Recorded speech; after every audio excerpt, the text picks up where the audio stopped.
Brexit, it's still rattling around a wee bit, isn't it? And you didn't expect it to happen. I didn't. I did meet people when I was in England in April who favoured leaving the European Union.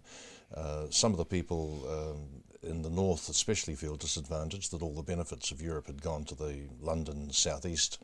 But I still thought they'd be wise enough to remain in Europe because for hundreds of years England and Britain has been engaged in Europe militarily to a very large extent, one way or t'other. It's pretty hard to disentangle. So I thought that they would vote to stay in, given that they'd been 40 years, and the young and better educated tended to be overwhelmingly in favour.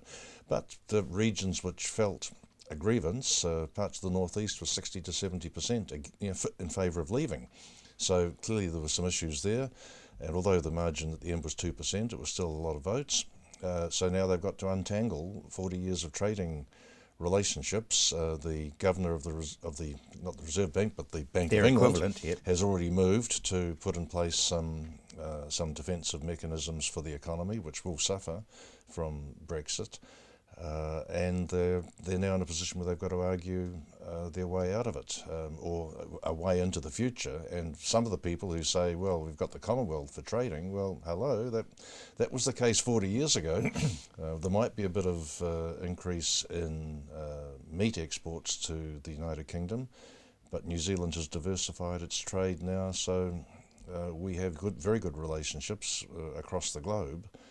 And the UK now takes probably just 5 or 6% of our exports. So I don't think there's going to be huge growth there. We've got to concentrate on the United States, on Australia, on China, on those trading partners which are now well established. You're saying they've got to untangle it. Is it really just negotiations, though, just to renegotiate with Europe? Well, there are various models. There's a Swiss model, there's a Norwegian model, neither of those countries being part of the European Union. But Britain is a big fish. You know, Britain's 65 million people compared with 8 for Switzerland and 5 for Norway. And they are two very wealthy countries.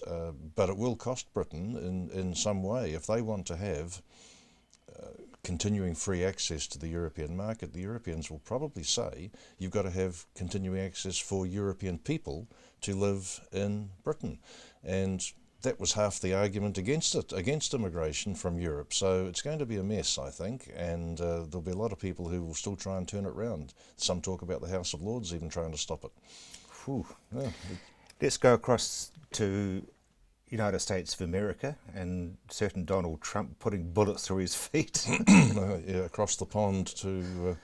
I read somewhere where a Republican pollster said that what Trump needs is a personality transplant. What I think it shows is that you can be successful, and in his case that's arguable because Warren Buffett has pointed out his series of business failures of Trump's. What it proves is that public life's actually harder than it appears when you're on the outside, and Trump has been, by some standards, a hugely successful businessman. He might not have paid all his taxes, and he might not have. He might have had bankruptcy parachutes there to save some of his businesses, but he's seen by many as being hugely successful. But politics is a much harder game than business. He's behaving at the moment like a businessman, like he's kicking a shareholder out of a meeting or whatever, and it's a lot harder, and it's all turning to custard at the moment.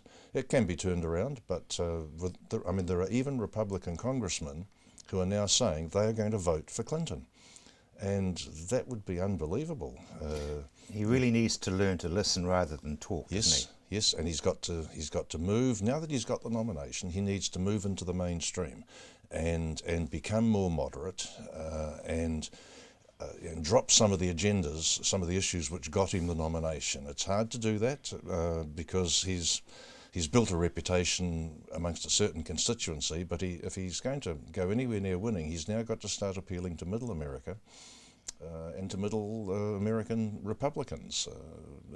Politics there is different from here, but he's got to start trying to appeal to the middle. At the moment, Clinton is even withdrawing advertising in certain states because they were marginal before, and she's well in front now, so she's putting her considerable war chest into areas which could bring her better returns. New Zealand, local elections looming.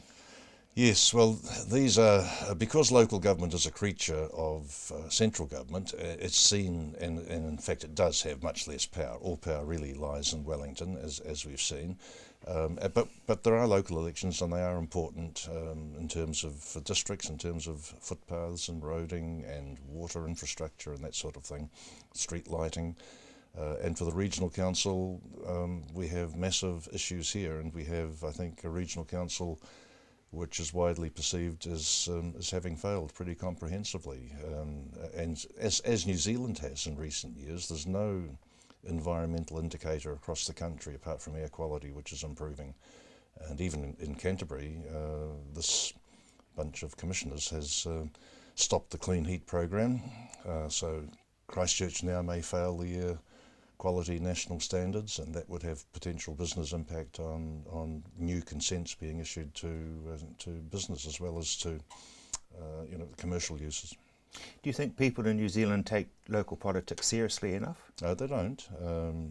It is important, but they don't take it seriously enough, and the turnout kind of shows that. There's always a lower turnout. It's not just New Zealand, a lower turnout for local government than it is for central government, because people from the political tribes regard central government as the most important, and they can vote for their party there. They don't quite get the same feeling, the same desire at local government level, which is, in my view, a pity, because the local decisions are very often very important, given, although the framework within which the councils make those decisions is set by Wellington. There'll be those who would suggest that the only time we see or hear of local politicians is their billboards just before an election. Well, I've noticed. I mean, that's true. You don't want to put your billboard up a year earlier, obviously, but you need to have a billboard or two to ring a bell or two. But you do notice. I've noticed city councillors suddenly inventing issues which need to be addressed. I've seen the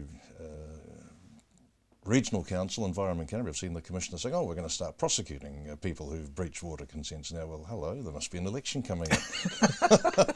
Being quite cynical, but actually being an observer. Yeah. I'm an observer now. I'm observing from a position of someone who's been on the inside at both central and local level. Yeah. So really, the message is, if you want to control what is in your environment, get out there and learn about what these people are saying. Indeed, get out and vote. And I think the way the government has structured the new Environment Canterbury Council, there will be an inherent bias towards the rural sector. Christchurch will be outvoted, and Christchurch will be used for its rating base to fund regional activities largely, but it won't wield political power. So, Kerry, thank you very much indeed.